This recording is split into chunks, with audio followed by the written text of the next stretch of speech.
welcome to our humanitarian talk on inclusion of persons with disabilities in humanitarian response from commitment to action.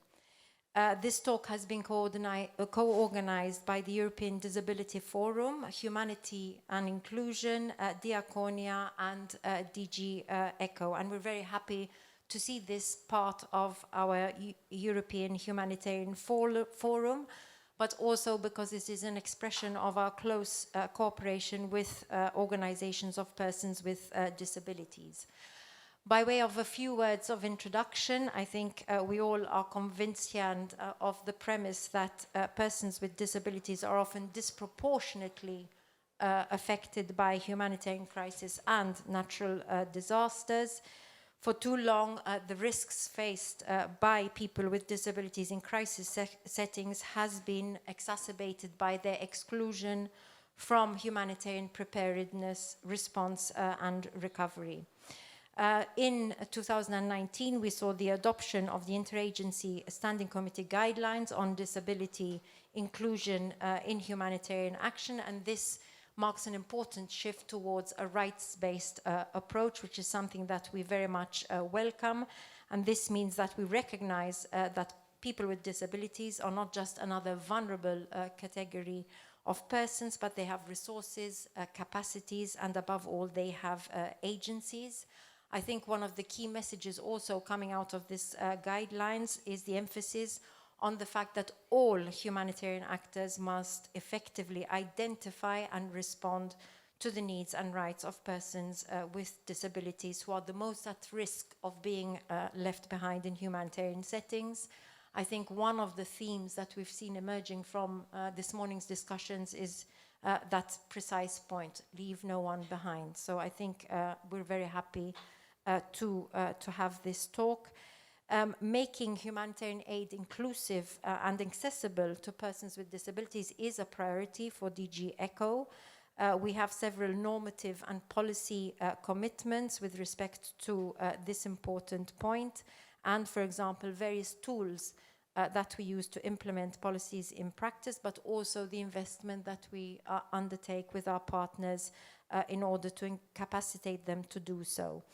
But clearly, despite ongoing efforts of the humanitarian community, still much more needs to be done to ensure that disability inclusion in humanitarian action is a reality, the need to promote the participation of persons with disabilities, and also the need to tackle and remove barriers that are also very often invisible ones.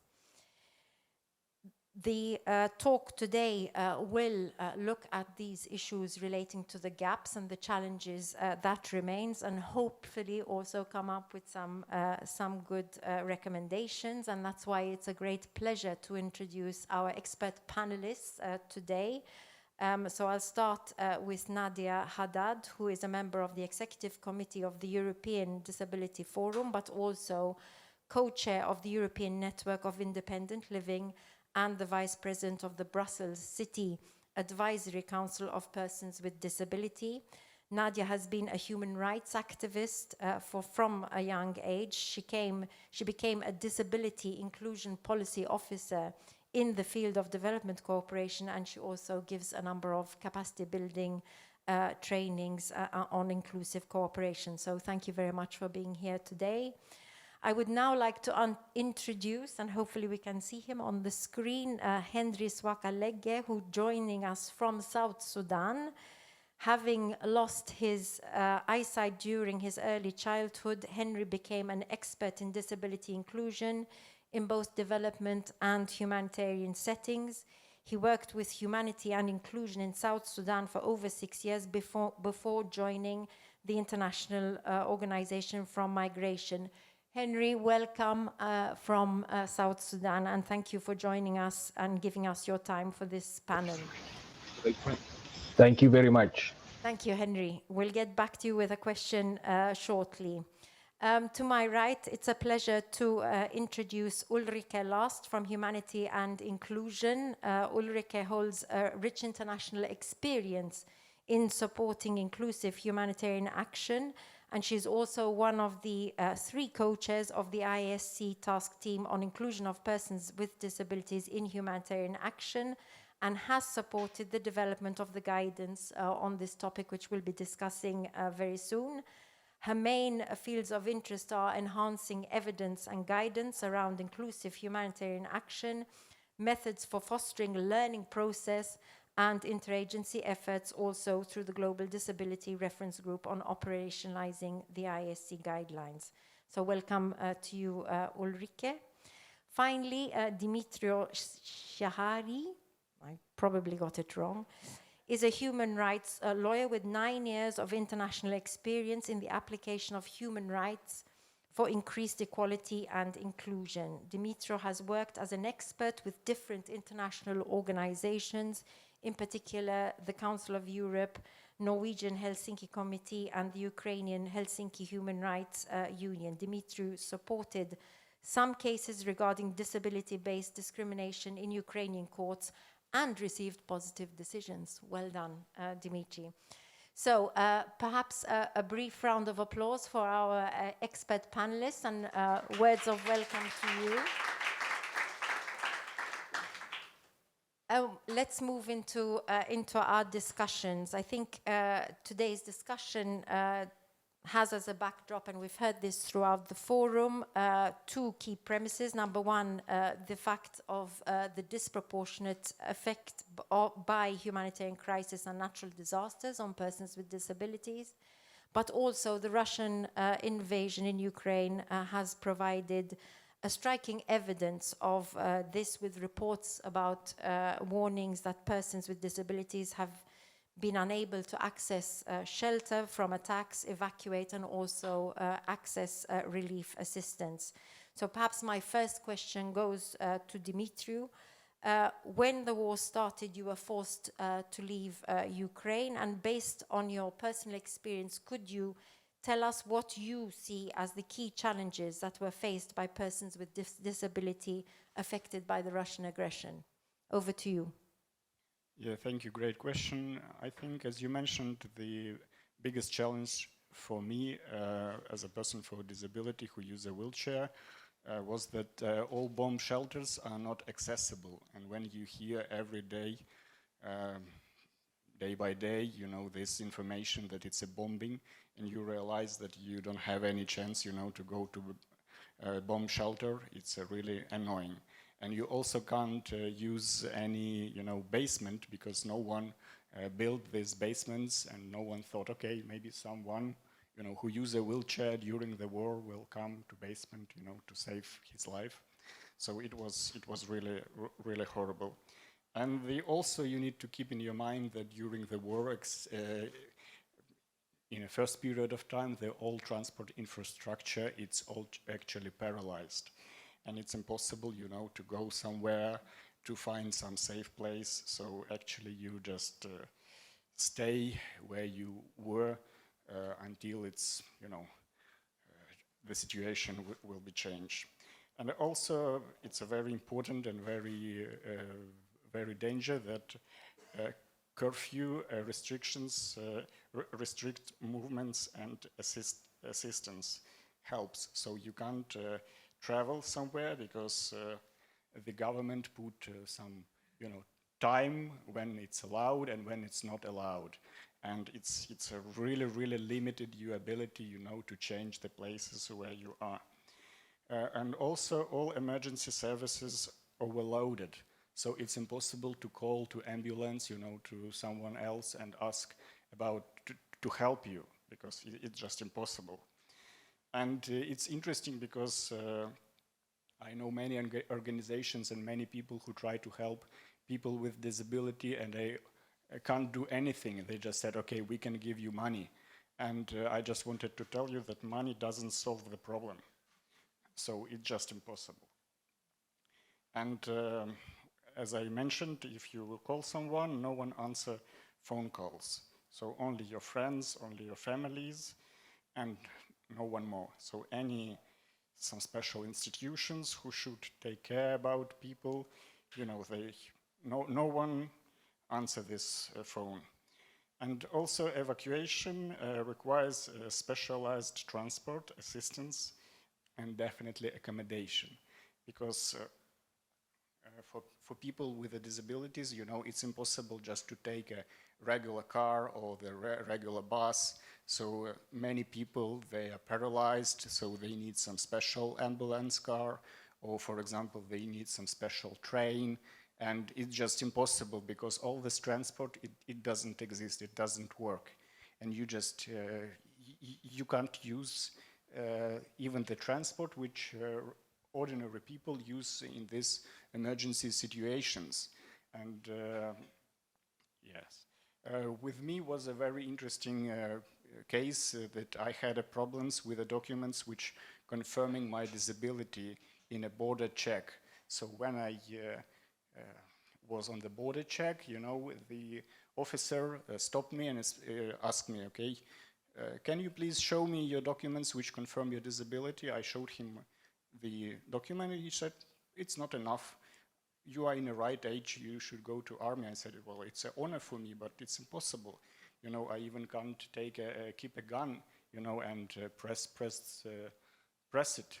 And yeah, it was like a lottery, you know, they keep me for several hours on the border, you know, just to try to check is it I'm really, you know, disabled or not, because in this period of time they didn't have probably any good regulations which allow them to give people permission cross the border.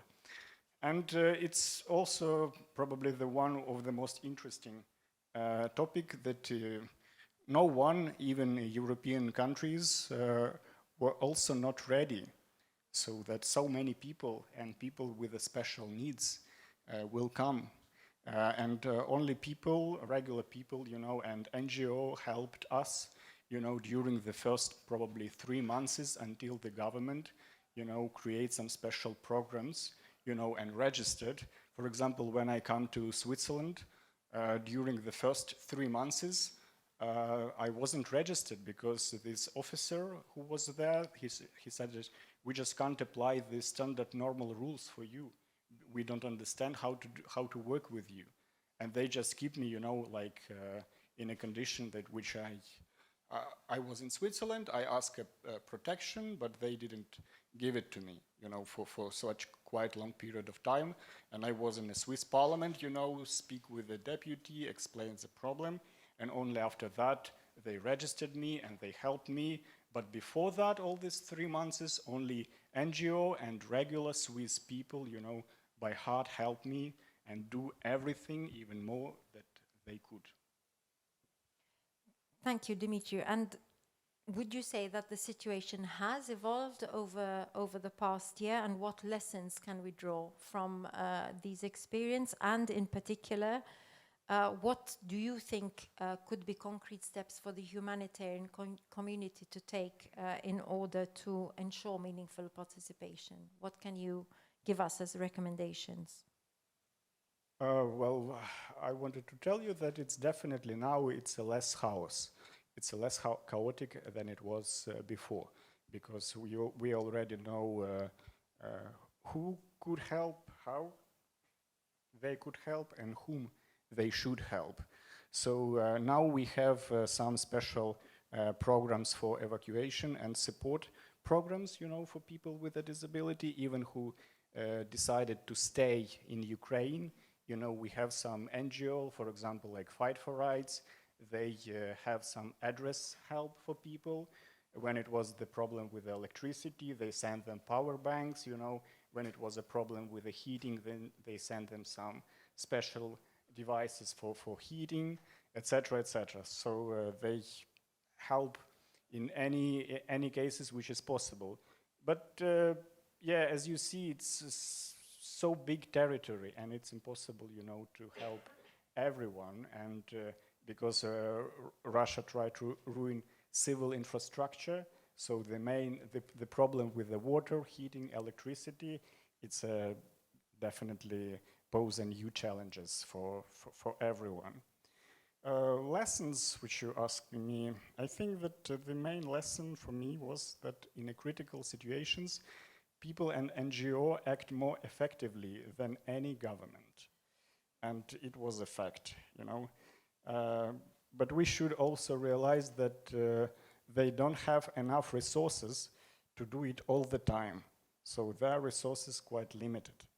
And, you know, they work for probably first 9 months very effectively, but then people getting tired and they, you know, they have their own life. It's naturally. And steps, how we can help people with disability, you know, to make this system better. I think the main step is to to help governments really implement of the convention or on the rights of persons with disabilities. You know, not only declare that we are working with these documents, that we are taking care about these groups of people, but implementing it in all ways which was written in this convention. And also, as I mentioned before, you should keep supporting NGO, you know, especially NGO who show the result, you know, who really help the people. You know, it exists this famous movie Schindler List, and I just make a fun that, you know, now we can have the many movies about many NGOs with their own lists, you know, of names whom they saved. Yes, well, and definitely working with the creating network, you know, for people with disabilities and not disabilities, just to share experience and helping them in any conditions. That's all. Thank you very much. Thank you. That's for those insights. And again, two messages coming out very strongly is the issue of localization, so to empower NGOs and civil society, but also the issue of preparedness. So thank you for that. I turn now to Nadia. Nadia, I think we've seen from the Russian aggression against Ukraine that the humanitarian response has not been always as inclusive and not met the needs of persons with disabilities. We also saw issues and problems, for example, for persons with disability following the earthquake in Turkey and Syria. Could you tell us which lessons can be drawn from this example and how we can ensure inclusive preparedness before the crisis strikes? I think picking up very much from the point of Dimitri on preparedness. Over to you, Nadia. Thank you. But maybe I will just complete what we heard from the expert by experience. So in terms of lessons drawn and steps from promoting and ensuring inclusive preparedness, we could mention before, for example, actively involve and ensure meaningful participation of representative organization of persons with disabilities and their family at all stages of the decision-making processes, and this at all levels of the implementation of all practical guidelines and tools. So inclusion must be central to the prevention and the preparedness for all future challenges. And so when we speak about meaningful participation, we really need to ensure that the needed reasonable accommodations are provided to attend and to participate. For example, like adapted transport, personal assistance, longer preparation time to give feedback, to ensure also that persons with disabilities can participate decently on equal level as all others. There must also be a guarantee that all assistance provided to the whole community is including cash assistance or inclusive for materials that are spread, that is also reach persons with disabilities. So it must be inclusive in order that also persons with disability are informed where they could get it and how they could get it. And maybe create a kind of fast tracking mechanism so that they know where they could find people with disabilities to address to them directly the support and the assistance they provide. So they also need to guarantee inclusive and accessible emergency responses especially for persons with disabilities with a special number if it must, and including also accessible information and all type of disability needs, not only for people easy to read, for example, for people with intellectual disability, it must be also in sign language, so that the deaf community is not left behind. And also information about the transportation and shelters and healthcare must be really accessible. And if it's needed, people need to be trained. And also those who provide those services need to be trained to include those people with disabilities. So we need the development of methodologies for the collection of disaggregated data under intersectionalism and risk, including sex, age, type of disability, but also the place where the people live. For example, in closed settings, like persons with disabilities living in institutions, refugees with disability in the closed centers, people with disabilities in psychiatrics, and more. Another thing is also to include local leaders and local civil society organizations, including organizations of persons with disabilities, in the decision-making in local, national, and global spaces, especially on risk reduction budget, spending at the local level. Another thing is also that we need to strengthen the role of the local civil society by using the all-of society approach. Another thing is we need to recognize additional barriers faced by persons with disabilities in emergency situations, including pandemics, armed conflict, and disasters caused by climate change. So that must be recognized. And during emergency, we need to ensure that immediate efforts are taken to identify people with disabilities in institutions and also those of risk of institutionalizations.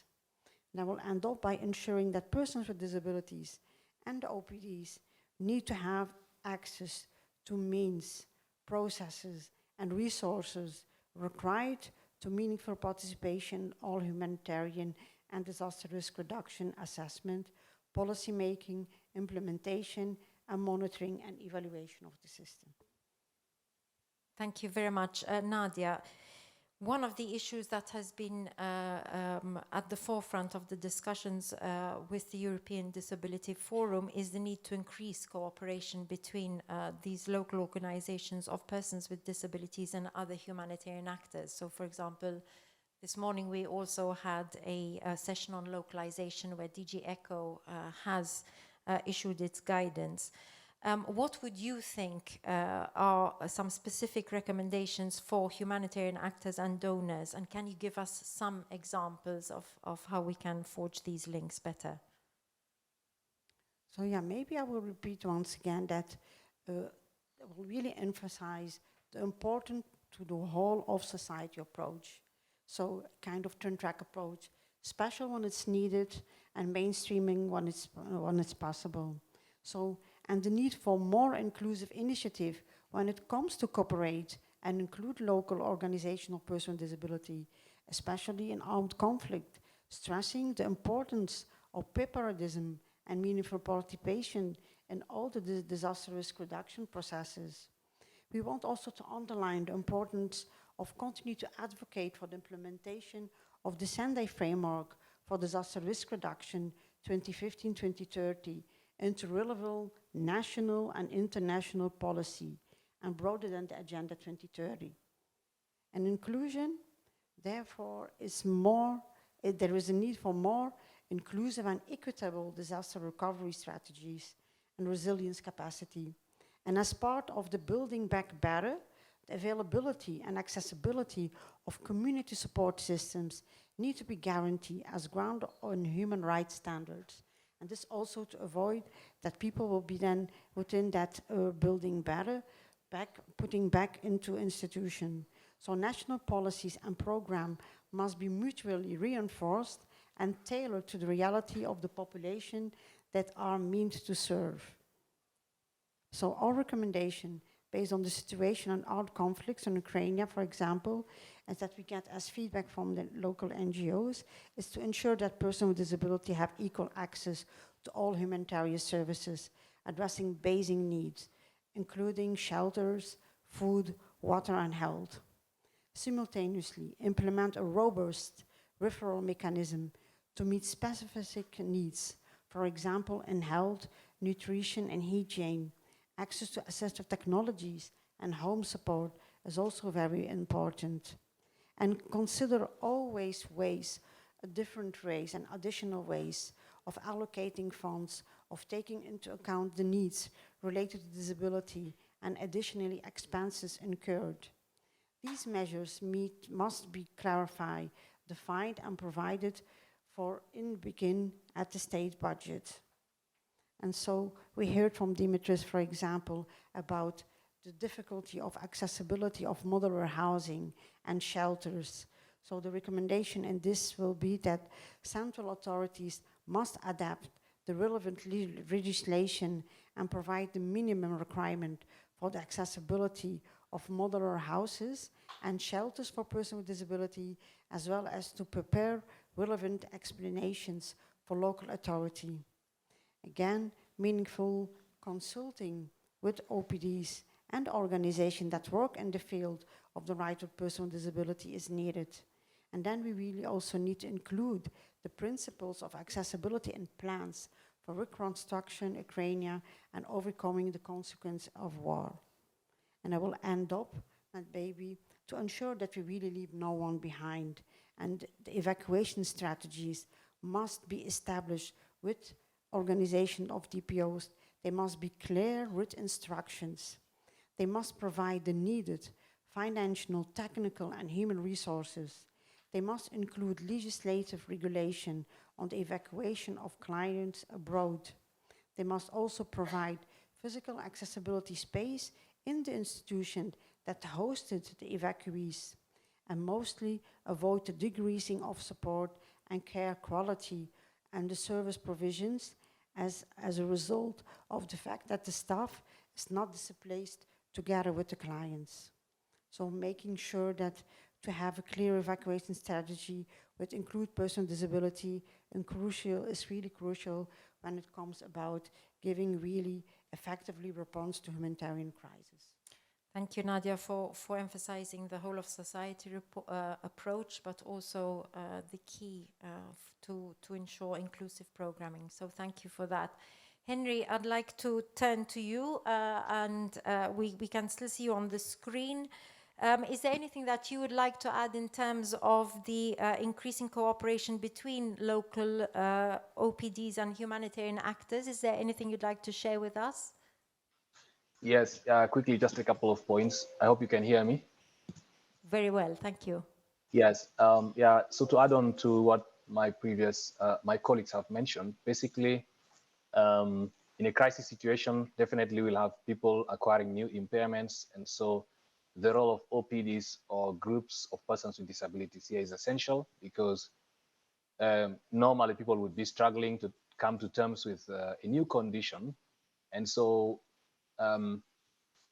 people who are displaced, for example, the humanitarian actors that are there would find it helpful to link up with OPD such that the required support can be provided. But also OPDs, through OPDs, persons with disabilities with their expertise can also provide practical guidance to humanitarian actors. Say, for example, you're putting up some facilities, but you really need persons with disabilities themselves to be able to test the accessibility of these facilities. So I think that's what I wanted to add. Thank you.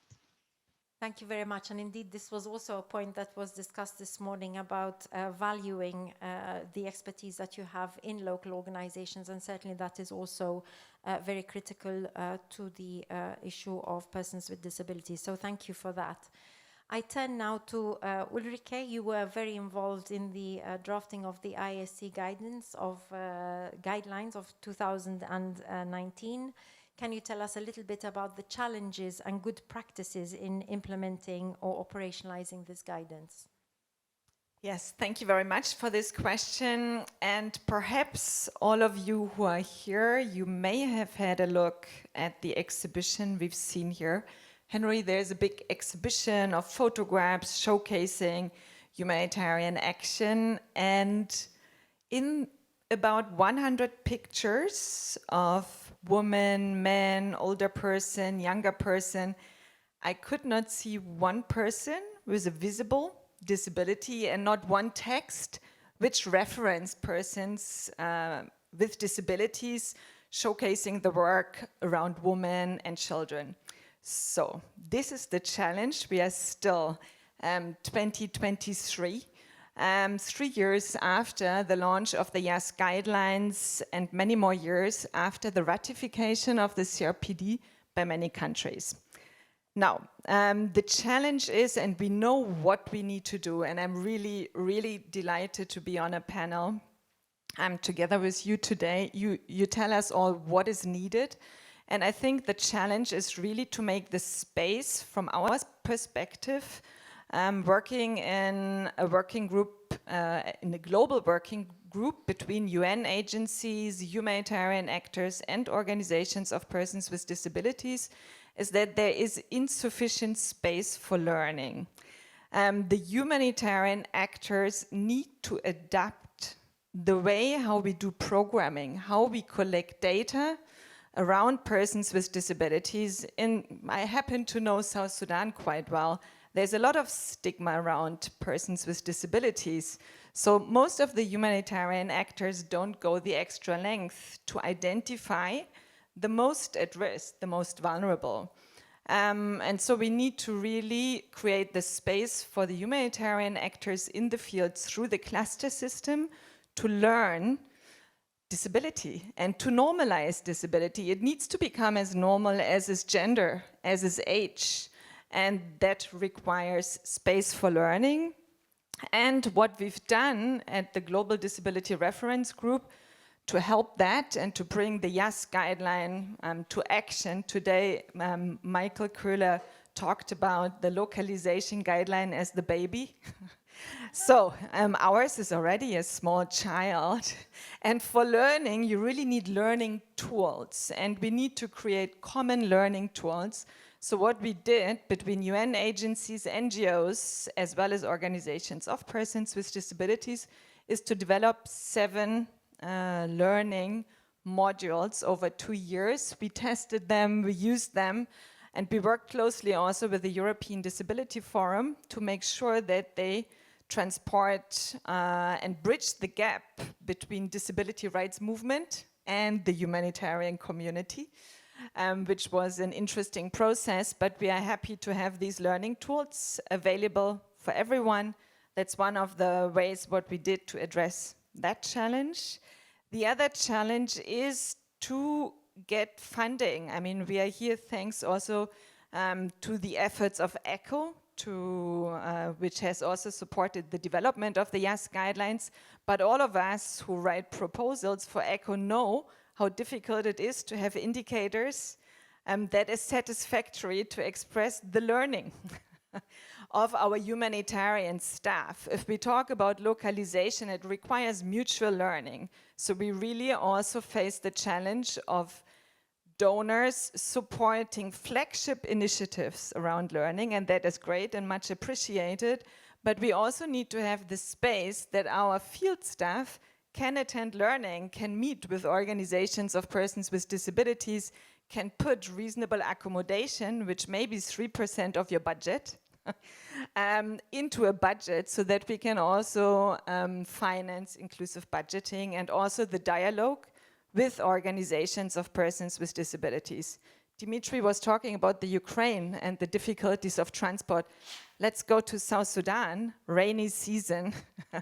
There has never been a system of transport. So how can we make sure that persons who may use crutches or who may need an assistant to come to a meeting can attend also the learning session? So we need funding also to facilitate learning taking place in the field, and that's often through the cluster system.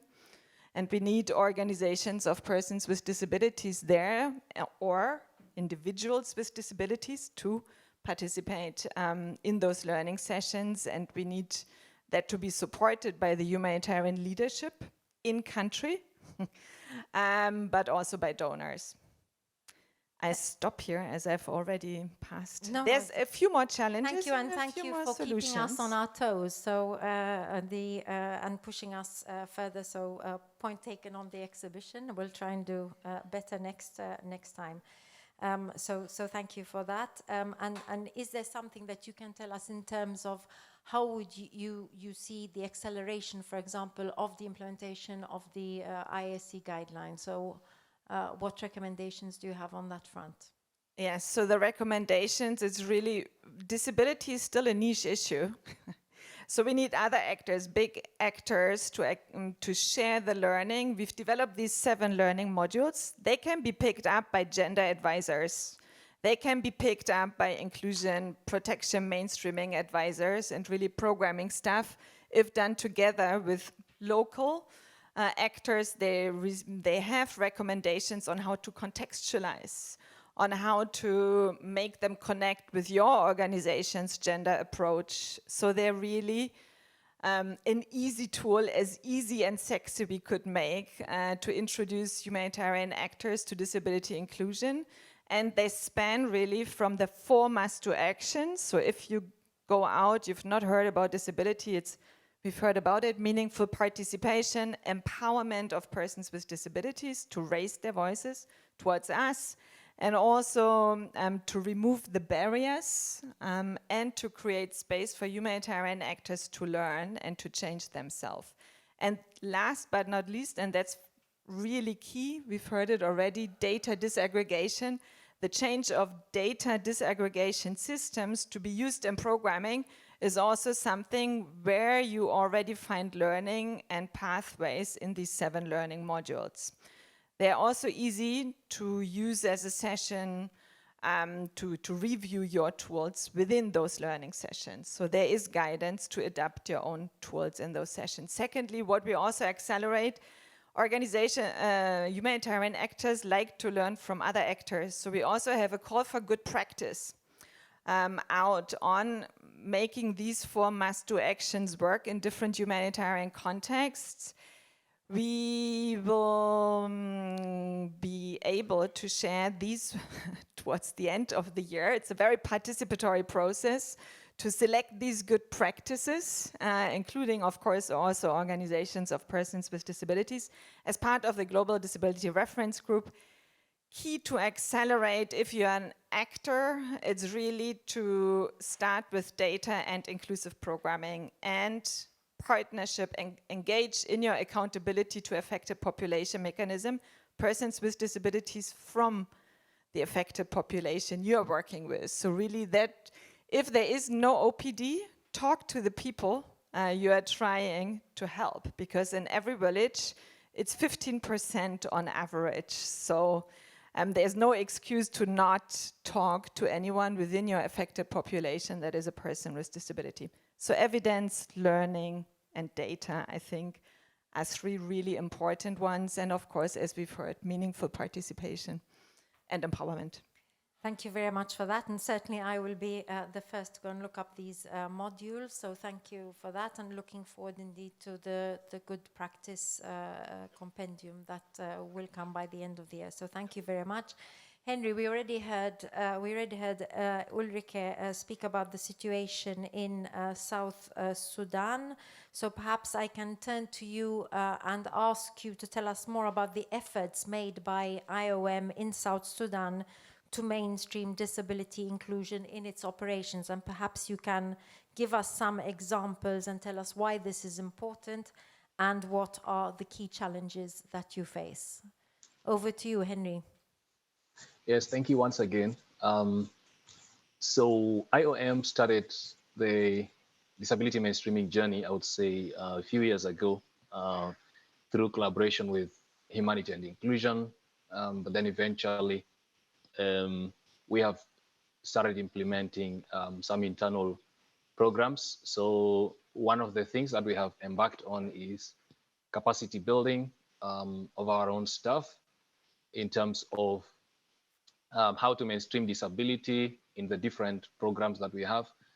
So what does disability inclusion mean? For example, in shelter NFI, WASH programming. So the capacity building takes the form of training of staff, but also providing technical guidance to program staff to be able to make the necessary adaptations. We've also been engaged in a data in terms of gathering data about the situation of persons with disabilities, and that's something that again started with a collaboration with HI, given their expertise in the field. But since then, IOM has been able to implement over 5 surveys that are particularly looking at disability inclusion. But then we have also mainstreamed the Washington Group short set of questions. That's the tool for disaggregating data by disability. So in most, if not all of our data collection, now we have included that tool, and it's been working very well. We have also implemented some kind of specific approaches. So I would say that we use the twin track approach to disability inclusion, which means that you do some targeted actions, you take some measures to specifically address barriers facing persons with disabilities, but also mainstreaming disability in the whole programming. So one of the things that IOM has also been able to do was to introduce sign language training, particularly to our MHPSS staff in the field, because one of the barriers that we had identified was that our staff used to find it difficult to communicate with people who are deaf. And of course, MHPSS is important for everyone. And for that matter, we sought to address that by recruiting sign language interpreters or consultants to go to the field and train them. And that has made a difference because many of them have reported now that communication is easier than it was before with persons with disabilities. But we have also looked at another approach in terms of empowering persons with disabilities. We've been working with organizations of persons with disabilities also to build their capacities or to reinforce their capacities in terms of how to be stronger in terms of organizations. But then also one of the interesting things that came out from our discussions with the OPDs was that there were OPD members or persons with disabilities who are interested also in vocational training, for example, and that's something that we initiated. And we've also been able to recruit a few of them as interns. And in fact, some of them have remained with us as staff. At least in Juba now, we have one person who, after the internship, was given an extension of contract. So basically, we are looking at this in terms of not just working for them, but also working with them. And of course, also trying to help them to or to support them to reach their potentials. So these are some of the things that we've been able to do. Obviously, there are still gaps that we are working towards addressing. One of the challenges that I would like to highlight is that because we haven't got dedicated funding for disability inclusion as such, it's not always easy to implement these programs in the sense that, for example, we have also, in fact, started providing trainings in sign language, especially through one of the projects that we are just finishing now, self-funded project, specifically on inclusion. So we tried to also provide services like sign language training, also Braille and orientation and mobility, because while we do our best to adapt facilities, which we have actually done in terms of making facilities more accessible to persons with disabilities, people with disabilities can still not access services fully unless we also address issues such as transportation, just like Ulrike mentioned earlier. Because yes, the facility may be accessible, but is the person with disability able to come from home to go to where they need to go? So, and in South Sudan, there aren't adequate such programs. And so even though IOM is not specialized in that area, we have had to start working on that. Obviously, we hire experts on these various fields. But then that tells you that because we don't have dedicated funding for that, we can only do a little and not much. So we are hoping that we would be able to secure some more funding such that we can scale up such programs, because I mean not many organizations, even not a few, are doing in many parts of South Sudan. So it's something that becomes necessary to do. So could I just proceed to the question about why is it important? Or Yes, sure. Go ahead. yeah, so basically, why do we do this, or why is disability mainstreaming important? um, of course, just like Ulrike mentioned, society, many people in society still hold um, negative perceptions or are ignorant about disability, and even that's something I was actually thinking about in terms of the pictures. So if I would go back to Ulrike's point, so she's already addressed the issue of absence of persons with disabilities, but also I realized that sometimes even if we portray persons with disabilities, the way we portray them also matters. In 2013, I was attending training on gender mainstreaming, and one of the examples shown in the training was a blind person who was begging, and so he was like, the example said, "It's a beautiful day, but I can't see it." Now, I think all of us, yes, we quite agree that there are persons with disabilities who would be beggars, but then the message that this kind of example sends to participants and everyone else is persons with disabilities are in this situation. I would love to see not only them being in pictures, but also that we don't only have them as beneficiaries. So we should also have pictures or images that show persons with disabilities in places of decision making, as staff of humanitarian organizations, etc. So I think that's something that we need to start working towards, because unless we change the narrative, we'll always have this language of these vulnerable people.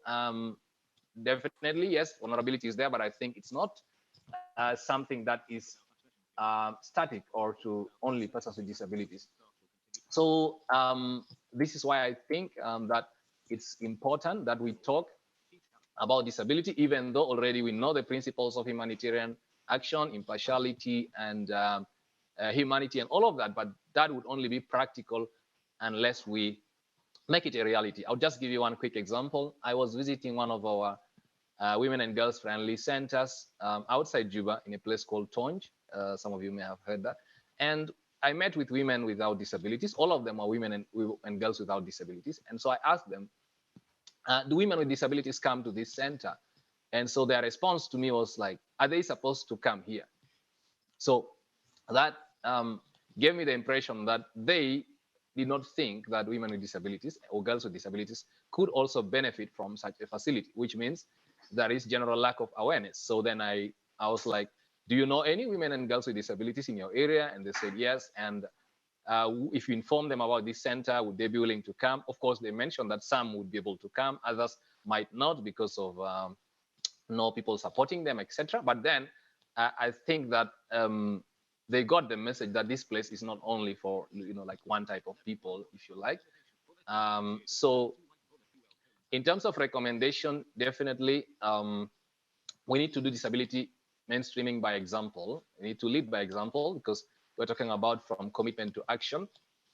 And I would say that we really need persons with disabilities to become more visible in terms of meaningfully participating, which means that we need to provide information in all accessible formats, different formats, such that they can participate, because definitely if people don't know about what's happening, they have not enough information, then their participation is reduced, if not completely ignored. I mean, the other thing is to really be willing to address, to remove barriers. Removal of barriers isn't something that we need to do overnight, so that's understandable, because sometimes I get questions from people when I'm training. People are like, but isn't disability inclusion expensive? The cost of, somebody actually asked me, what is the cost of inclusion? And I said to him, the cost of exclusion is higher than the cost of inclusion. Because if we include persons with disabilities, right from the beginning, we would even avoid situations where we have to adapt facilities at a later stage. In case I've run out of time, I would stop there and maybe come back later. Thank you very much, Thank Henry. Thank you for those. I think you gave us a lot of good practices that you have seen, and certainly this is something of an example also for other humanitarian organizations, and also to put it high on our agenda to do by example. So I think that is something that I took away. We need to change the perception, another challenge for next year's exhibition. So thank you for that, and also to overcome the stigma. So thank you very much for that, Henry. Since I think we're pressing with time, I wanted to see if there were any questions first from the audience. I see Anne-Sophie. Anne-Sophie. So Anne-Sophie is our expert on protection and disability. So Yes, go hello. wild, Anne-Sophie.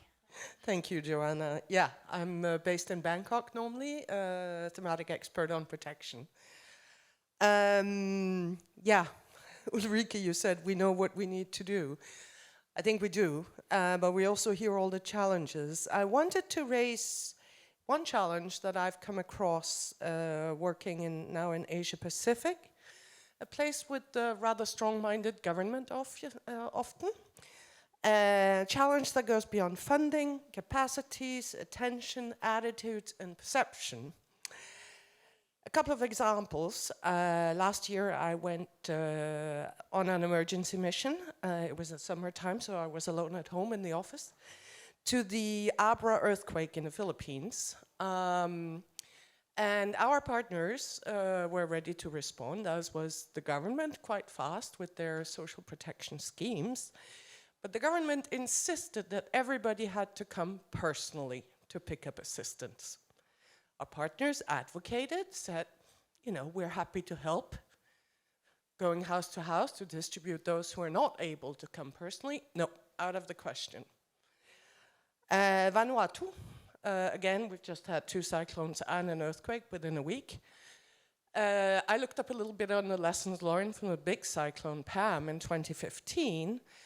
One of the major challenges that were mentioned there in an evaluation of the DFAT assistance was that the government insisted on the communities doing their own targeting, which led to exclusion of persons with disabilities, as well, by the way, of women, because there's a massive gender discrimination issue in the Pacific. So I warned my colleague who was sent off to Vanuatu, saying, be aware of this. From what I can see in terms of the targeting, it is exactly the same strategy that is being adopted this time. So my question after these long stories and examples, do you have any experiences on how to overcome those types of challenges? Thank you. Go for it. Okay, thank you, and very nice meeting you in person for the first time. So perhaps I pick the easier question first, which was the last one. So we, targeting through community mechanism is, by the way, also something food security actors do.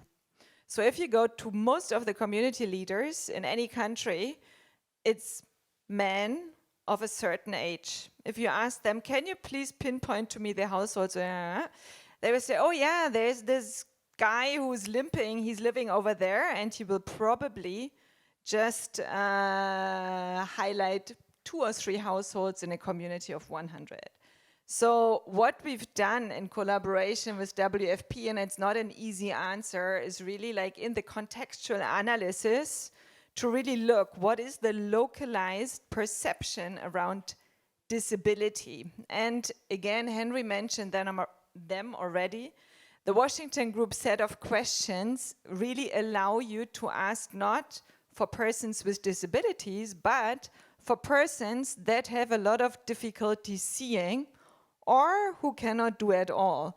So you take away, in many cultures, the stigma around disability. So it's really key to understand those well. And what we did in Somalia, we worked together with the community leaders and persons with disabilities to sensitize them around the diversity of peoples with different difficulties: seeing, hearing, walking, remembering, concentrating, and we got a much better turnout. And of course, the Washington Group set of questions also allows us to identify those who cannot do at all.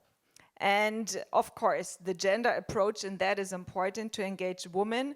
In some contexts, it's not possible, but already just changing the way how we ask for persons with difficulties who may meet barriers helps a lot. Now, on the governmental side, I'm very happy to pass on to my other colleagues, but even on that question, I think the targeting is key, and data collection and a good methodology across our agencies is really key. But perhaps Nadia, Dimitri, you are probably very experienced also working with governments here. And yeah, for the government, I would try similar sensitization, but we don't have a lot of experience in working. I see my colleague working on DRR. She may be more knowledgeable, but that's a complex issue. Nadia, Dimitri, do you have? Go ahead. If I may just shortly reply, Ali, complete.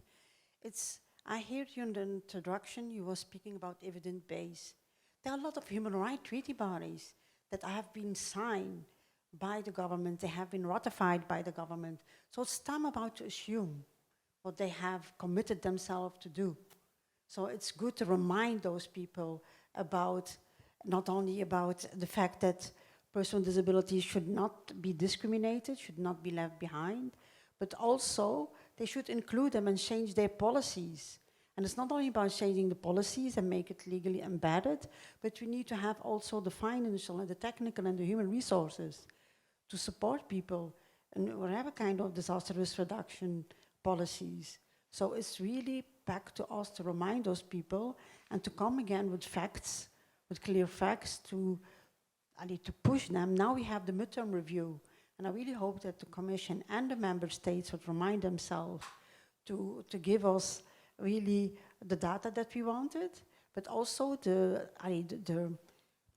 ambition. We hope that there is any ambition to implement all those treaty bodies in the same direction. In order they are overlapping, we have the Sunday framework on disaster risk reduction. We have the review of the Agenda 2030 and the SDGs. We have the CRPD, we have the Disability Rights Strategy. So the legal basis is there, so we only need them to be implemented and to be coherent in their policy and decision-making process. Dimitri, would you add anything to that? How do we get governments to? Well, it's everything already sound here, but exists some very simple statement that don't do something for us without us. Yes. So if you involve people with the disabilities to making some decisions, you know, you are doing almost everything in the right case. Thank you very much. Any other question? We have time possibly for one last question.